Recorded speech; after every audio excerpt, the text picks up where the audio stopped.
De volta com o Sala de Embarque de hoje com Ricardo Giuliani. Falávamos em política nacional. O presidente Dilma está passando por esse processo de impedimento nesse momento e em seguida vai ser votado no nosso Senado o afastamento definitivo ou não dela. Que dias são esses que a gente está vivendo, doutor Ricardo? Cara, eu vou te dizer o seguinte, se correr o bicho pega, se ficar o bicho come, entendeu?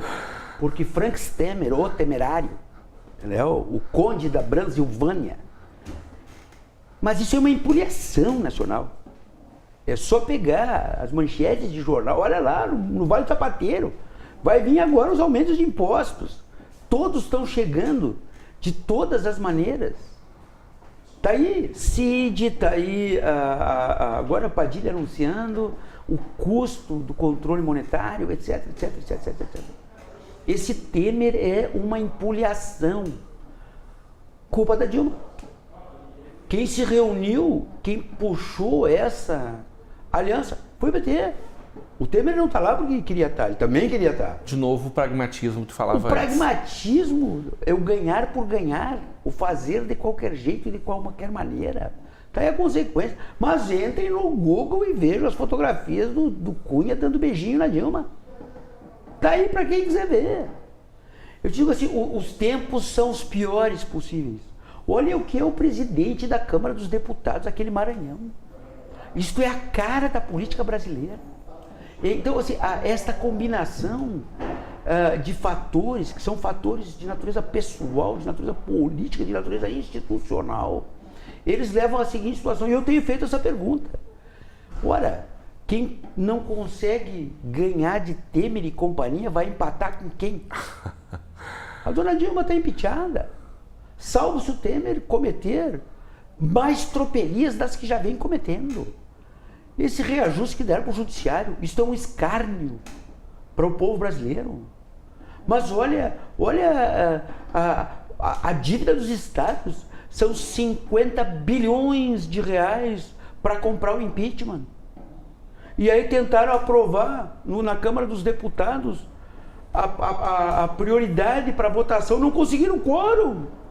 Ou seja, está muito barato, 50 bilhões, mas quem fez isso não foi a Dilma. Foi o seu Temer. Então eu quero dizer para ti o seguinte, a quadra histórica é a pior possível.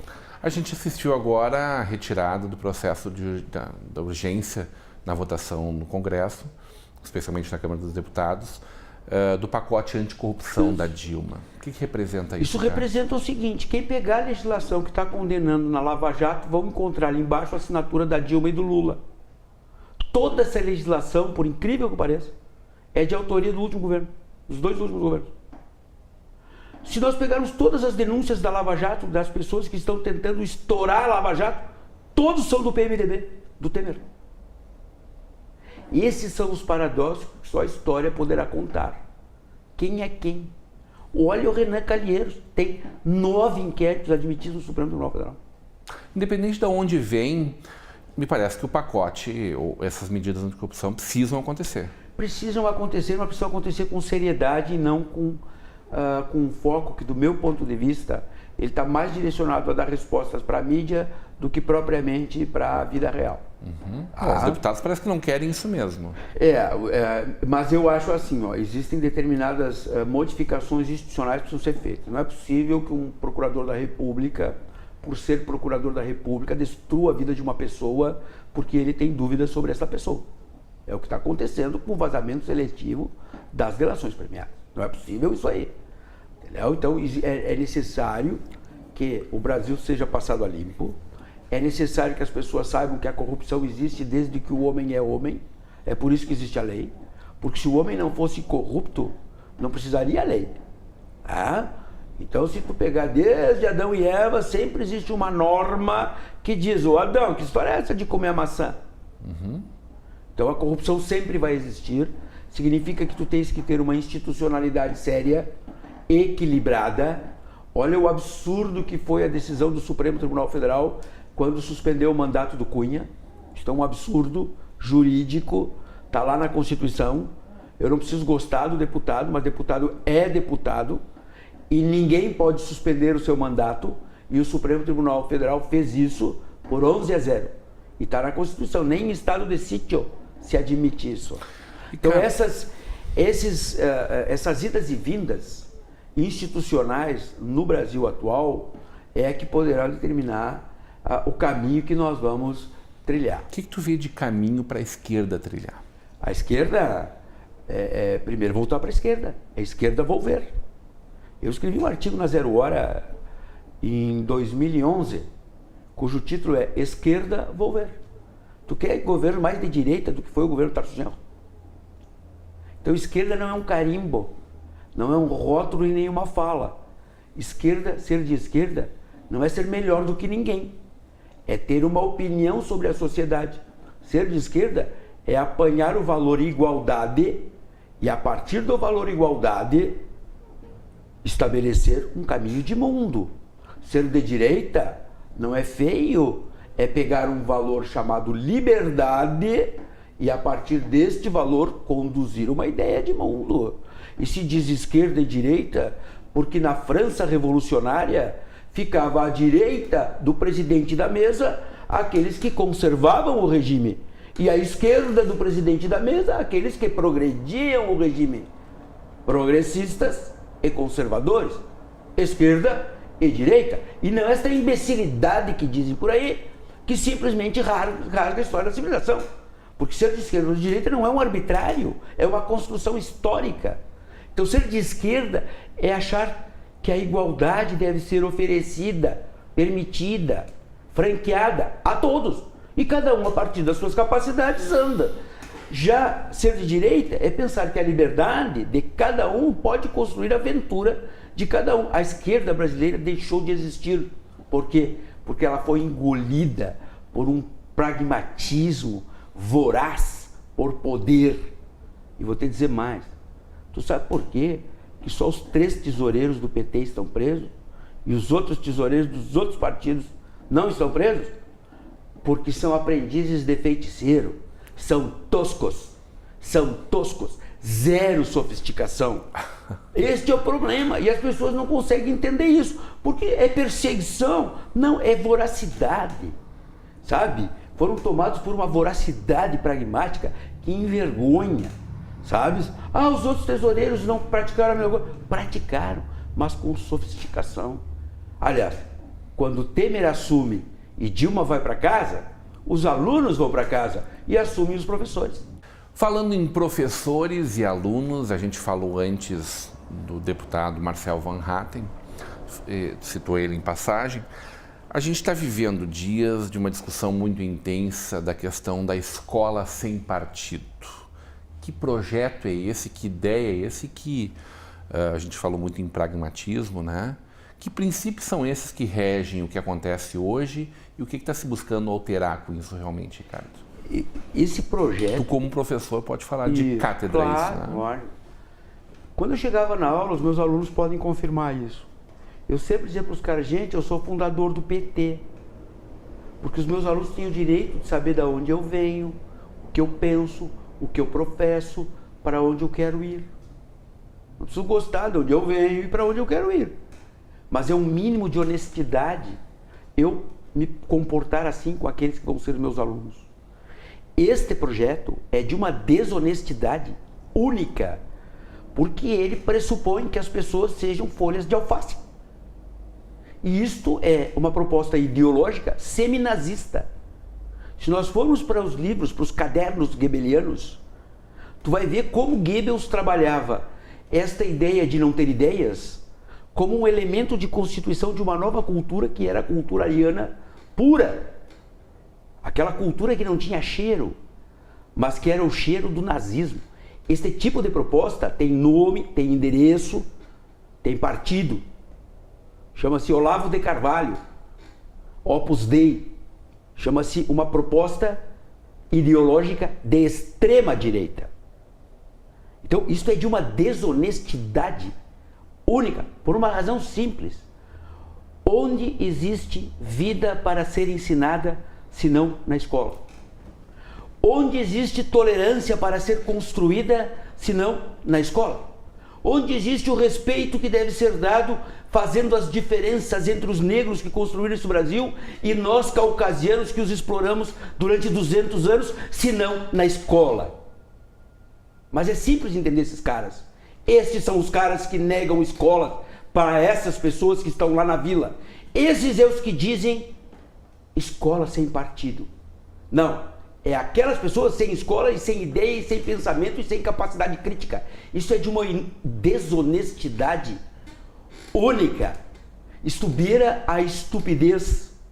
Então, a quadra histórica brasileira, em tempos de Conde da Bransilvânia, Temer ou Temerário, Franks Temer, os Van Hatten da vida pululam como se fossem os salvadores da pátria. Os bolsonaros, os bostonaros da vida pululam. Por quê? Porque são hipócritas. Eles têm partido, mas querem que os demais não possam ter. Eles são intolerantes, por isso querem cravar dentro da escola a intolerância. Ou qual é a melhor maneira de cravar a tolerância? Quando se traz para dentro da escola o debate político dos 5 policiais mortos nos Estados Unidos, depois desses mesmos policiais terem matado negros nas ruas. A tolerância se discute aonde? Numa folha de alface? Ou com estas amebas que representam ou pretendem representar pedacinhos de povo e fazem esse tipo de proposta, que lidam com um moralismo besta, burro, com um lacerdismo atrasado. Porque o Lacerda, pelo menos, ele era contemporâneo no tempo dele. Esses moralistas de plantão, que eu tenho certeza que se eu levantar meia saia deles, vai sair coisas enormes ali de baixo, são os que apresentam este tipo de proposta. É só uma diferença de prisma, dois olhos de pontos olhando de pontos diferentes. São duas posições que eu poderia resumir da seguinte maneira.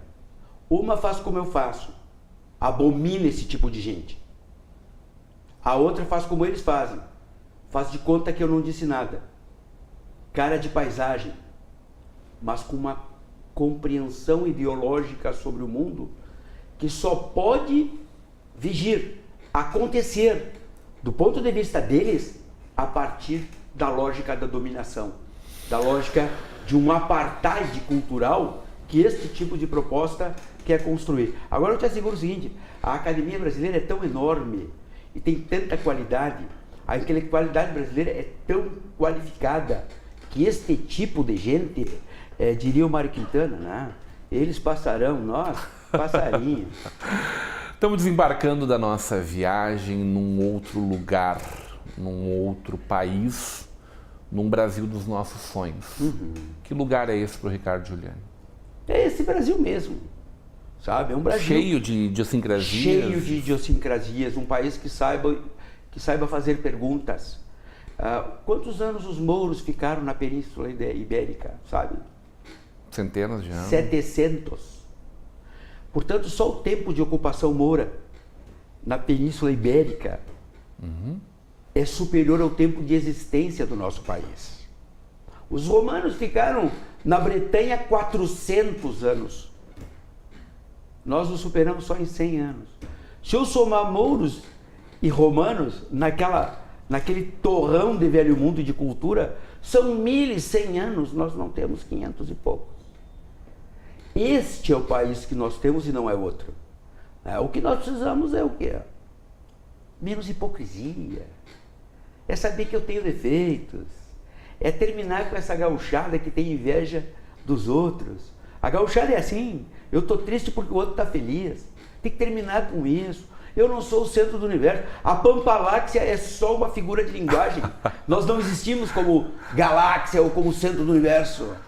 Eu quero esse país, que as pessoas possam ter divergência, né? Que as pessoas possam terçar a divergência e que digam assim, eu sou um vencedor, sou. Mas por que eu sou um vencedor? Porque eu perdi muito.